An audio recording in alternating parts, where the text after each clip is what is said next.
Hey there, Mama. You're listening to the Lift the Shame podcast. I'm your host, Crystal, mama of 5 and your family's intuitive eating dietitian, here to help you cut through the diet culture clutter so you can enjoy freedom with food as a family.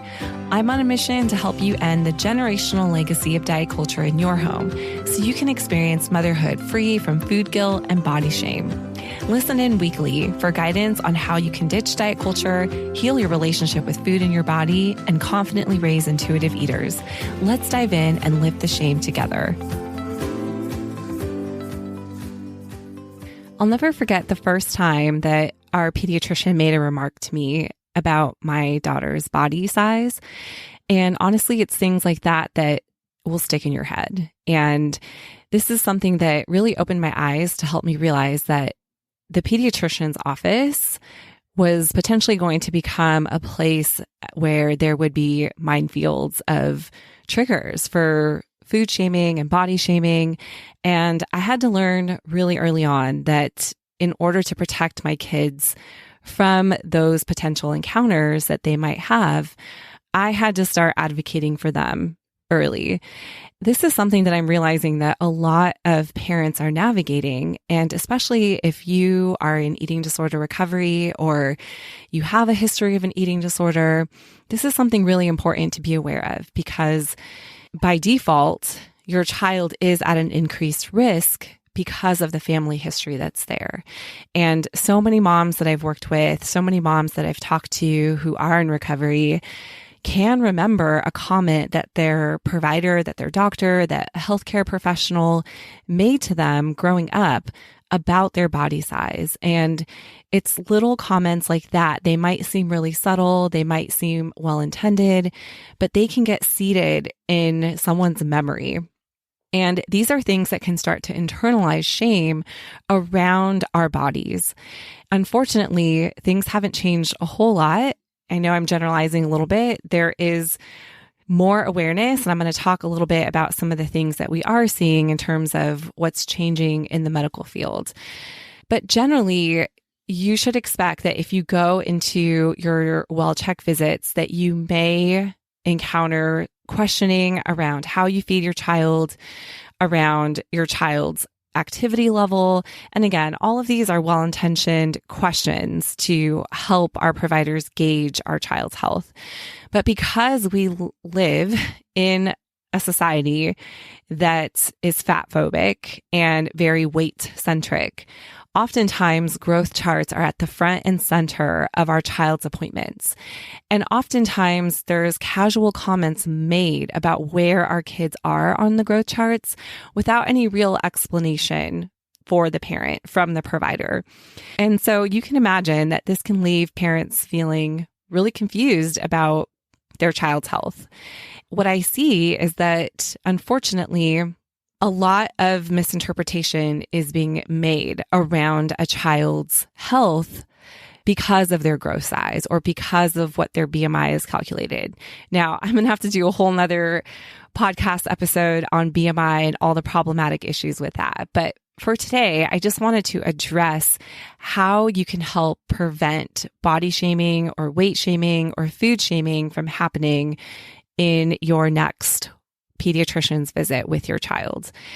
And I will say, even as a dietitian that holds a lot of privilege, I've still had some really intense and painful conversations with our pediatrician and our providers throughout my journey of being a mother. Wherever you might be, this might be an issue that you're going to be encountering, whether you have a brand new baby or you have older children, you have teens, or anywhere in between. You will likely at some point encounter questioning in the doctor's office around your child's body size. And I've experienced this on both ends of the spectrum. So, for example, my youngest, who happens to be off the growth charts, so she's on her own curve beyond what the growth charts provide. I had lengthy conversations with my pediatrician who assumed that I would just let her eat whatever she wanted, whenever she wanted, and getting a lot of questions around how are you feeding her?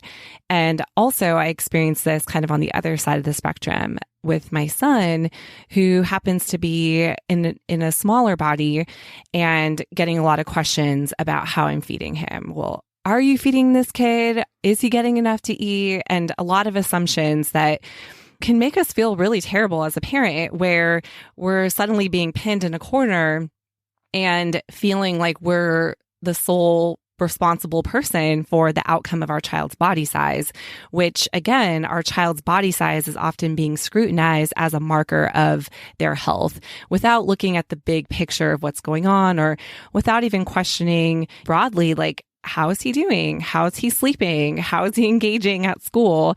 And looking at the big picture of health outside of just body size. This has been something that I've been seeing more and more, and really just wanting to give you some tools that you can use practically to help protect your kids, and also just to protect your own sanity.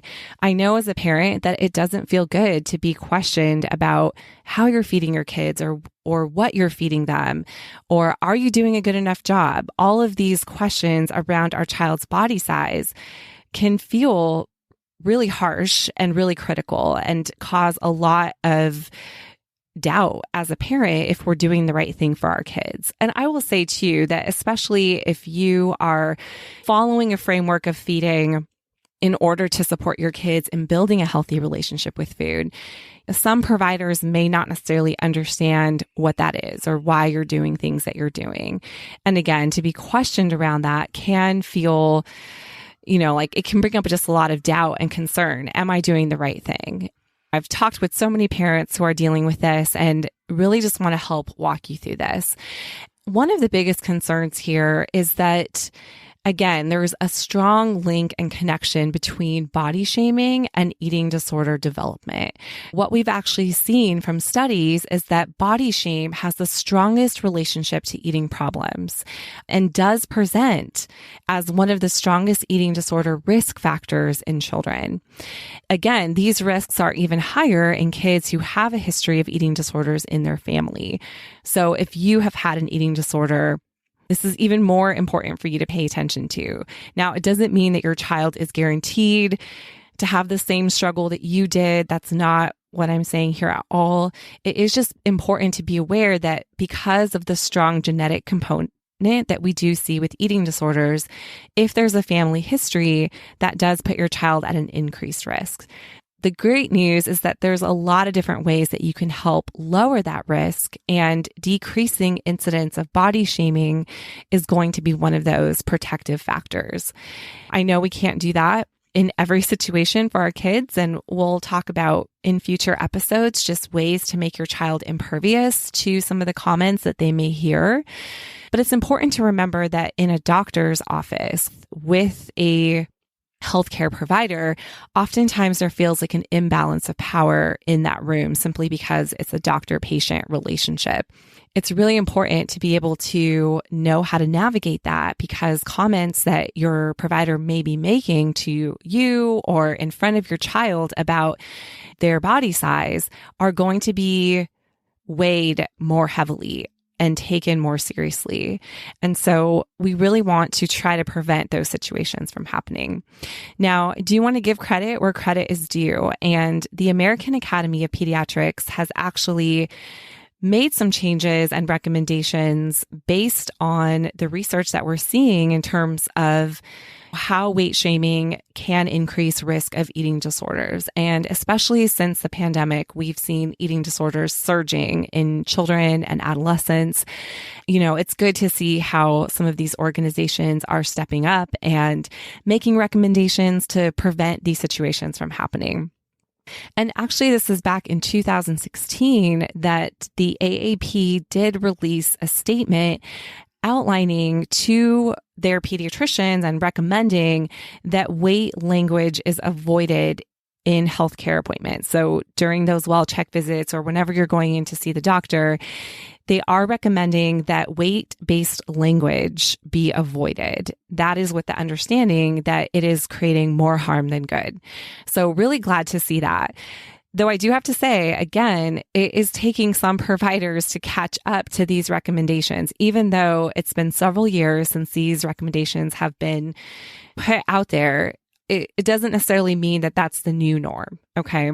And because of that, again, you just want to assume when you go into that appointment that your doctor may make your child's weight or growth chart the front and center of that appointment.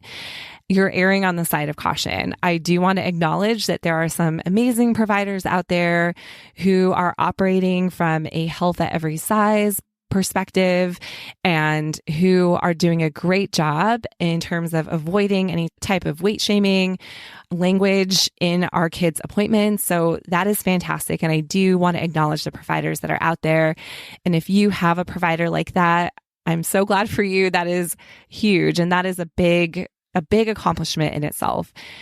But again, you don't want to always go into your appointments assuming that that's the case.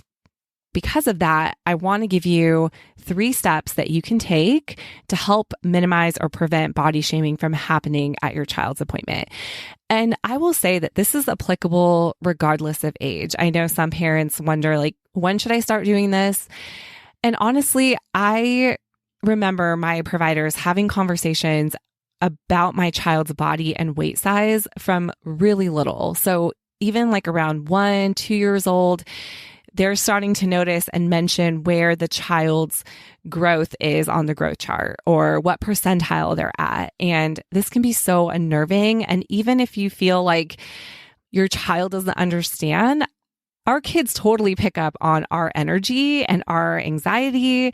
And so if you're feeling anxious at that appointment and you're feeling concerned and you're not sure what to say or how to navigate it, I guarantee that your child will pick up on that. In my opinion, it's never too early to start this process and to set the precedent with your provider, especially if this is a provider that you're planning on working with for a long time. You want them to know where you stand and what's important to you. And honestly, I think this is an important practice to also kind of vet your provider and see, is your provider in alignment with what you value as a parent?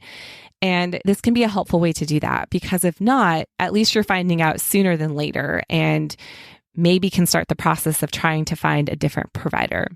Here are 3 easy steps that you can take to help you minimize weight shaming from happening at your child's well-check visit. And they all start with C. I'm a big fan of alliteration, so we'll probably see and hear a lot of those on the podcast. The first step here is just to make an attempt to connect with your provider. Okay, so connect. That's the first step.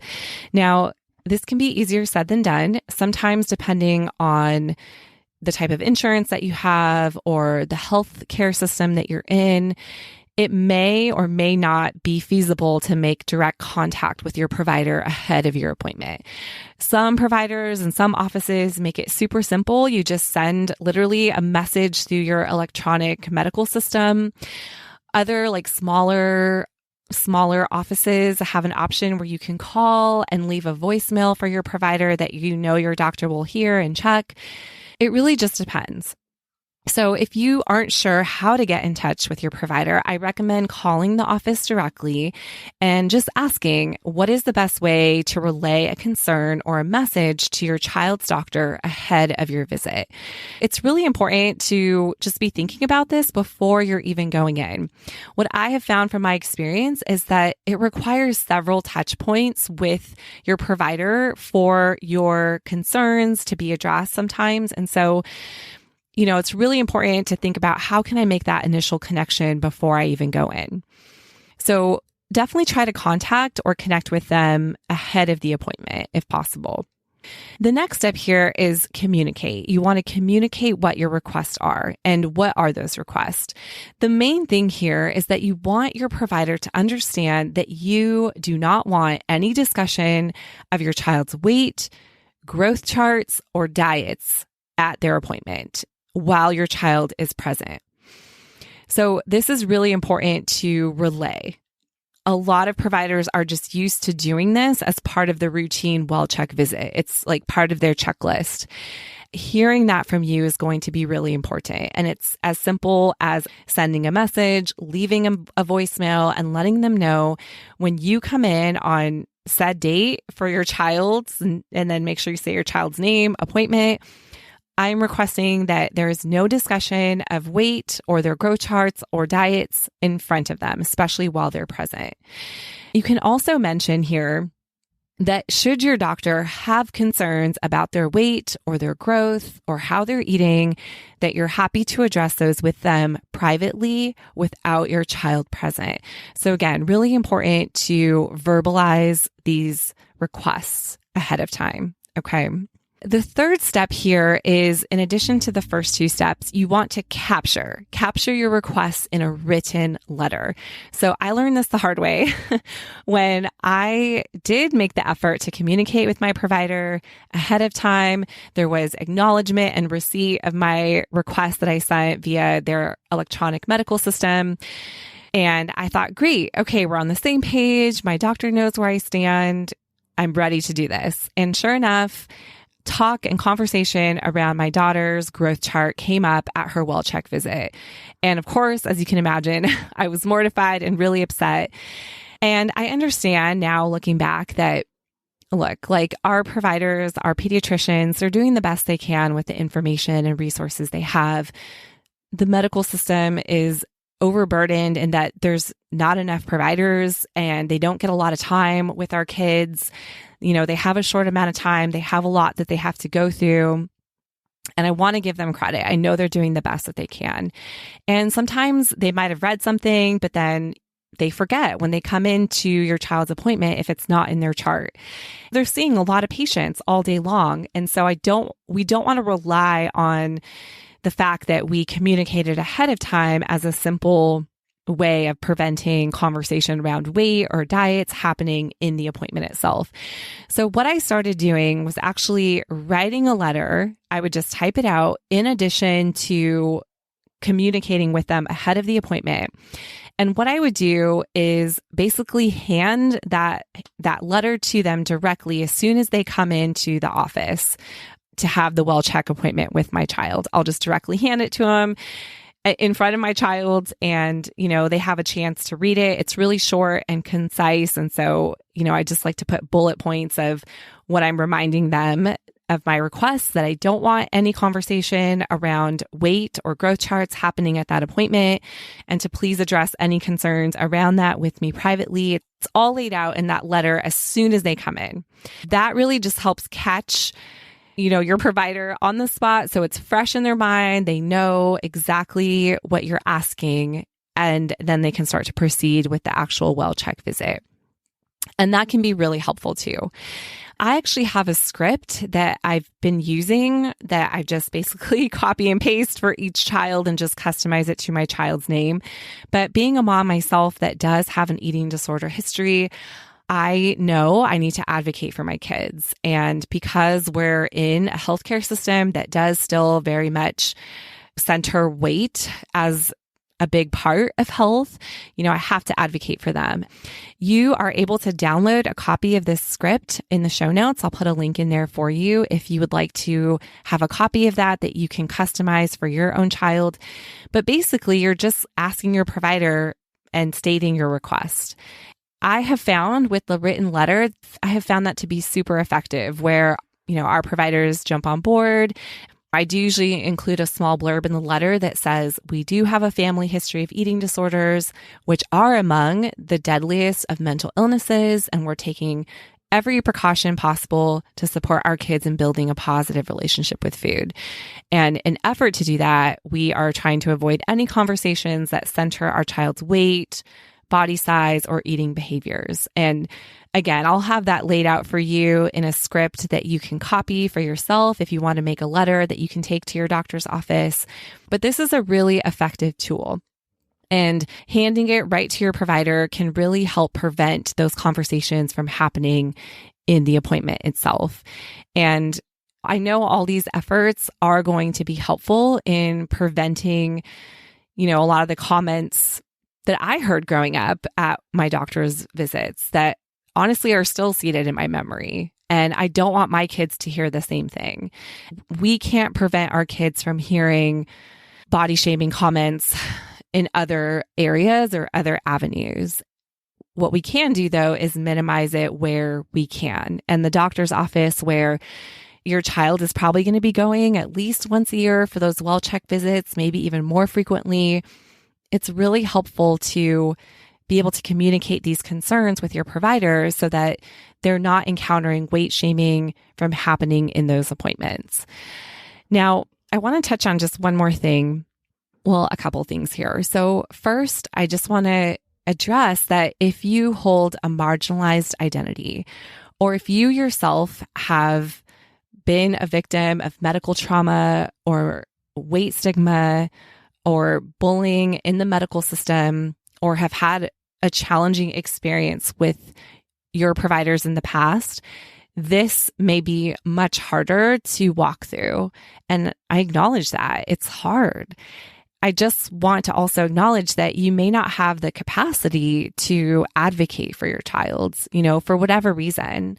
Sometimes as moms, we can only do so much. And even though we want to be able to help our kids, we may not have the mental energy that's required to be able to walk through these things. And so, I just want to encourage you to reach out to someone who might be able to help you and navigate some of those appointments that can be really tricky, especially if you've had those challenging encounters in the past. You don't have to do this alone. Getting someone on board, asking your partner to help you, or another caregiver in your child's life, who can maybe go to appointments with you and support you through them. That can be a way to help navigate them. And really, that's why I have found that writing a letter in advance can be really helpful, because sometimes when you're on the spot and you're trying to rely on what's in your memory bank to talk to your pediatrician or to talk to your doctor, that can be a lot more challenging. And so writing out your thoughts and making sure it's written and it's articulated before you go in there can really help you get through those appointments, especially if they are more challenging for you. And lastly, I do just want to mention that your doctor may want to have a conversation with you privately about your child's weight or growth, or asking you questions about their food intake. And those can be really hard too. They may honor your request. They may not bring it up during the actual appointment, but they may give you a call later, or, talk to you privately in the hallway and just say, hey, I'm really concerned about how much weight your child's gained since I've last seen them, or where they are on their growth charts. And that can be a really hard conversation too. This is where it's really important to just remember that where your child is on the growth chart is not an indicator of their overall health. And I will be talking more about this in terms of understanding just all the different factors that play a role in our child's health. But BMI is not one of them. BMI wasn't even designed or created for kids. So it really infuriates me to no end that we continue to use this as a tool in well-check visits for our kids. It's really unfortunate when providers are making assumptions about our kids based on a faulty equation that was never meant for them to begin with. But again, whole different story there. In the meantime, I just want you to be encouraged. Where your child is on their growth chart is not a marker or an indicator of their overall health and wellness. And if for any reason your doctor or your pediatrician is recommending a diet or a weight loss diet for your child, that is a huge red flag. It's really important to remember that studies show that dieting in children is the number one predictor of new eating disorders in children and adolescents. And this risk, again, is elevated for kids that have a family history of eating disorders. So if your doctor is making that recommendation, I know that can be really upsetting. And I just want to encourage you, you don't have to listen to it. You don't have to take that advice. You can leave it on the table. You can let your doctor know that you are doing everything possible to ensure that your child is having a healthy relationship with food in their body, and dieting will not be part of that equation and will not be part of your household. I do have a blog I'll link in the show notes for you, just about healthy habits that you can focus on that don't involve dieting for your kids. Honestly, there are so many things that we can do to help support them, again, to feel good about food and their bodies, and to make sure that they are overall, not just physically, but mentally in the best state possible. And there's so many things that we can do that do not involve dieting. And really, it drives me bananas that providers are still throwing diet cards on the table, especially for kids, giving all the evidence out there that's showing the risks associated with dieting. So if that happens, I just want you to know it's not something that you have to take literally or entertain in any way whatsoever. So I hope this has helped you. I know at the time of me recording this, we're still in the middle of summer, but back to school season is around the corner. A lot of parents are getting their kids in for their well check visits before a new school year starts. I know I am. And so I want you to be prepared to do whatever you can possible to help minimize any weight shaming from happening at your next pediatrician visit with your child. Make sure to let me know if you have any questions, comments about this. You can always connect with me on Instagram at Crystal Cargis and send me a DM and let me know what thoughts you have about this. I would love to hear from you. Thank you for listening to this week's episode of the Lift the Shame podcast. For more tips and guidance on your motherhood journey, come connect with me on Instagram at Crystal Cargis. Until next week, Mama, I'll be cheering you on. Bye for now.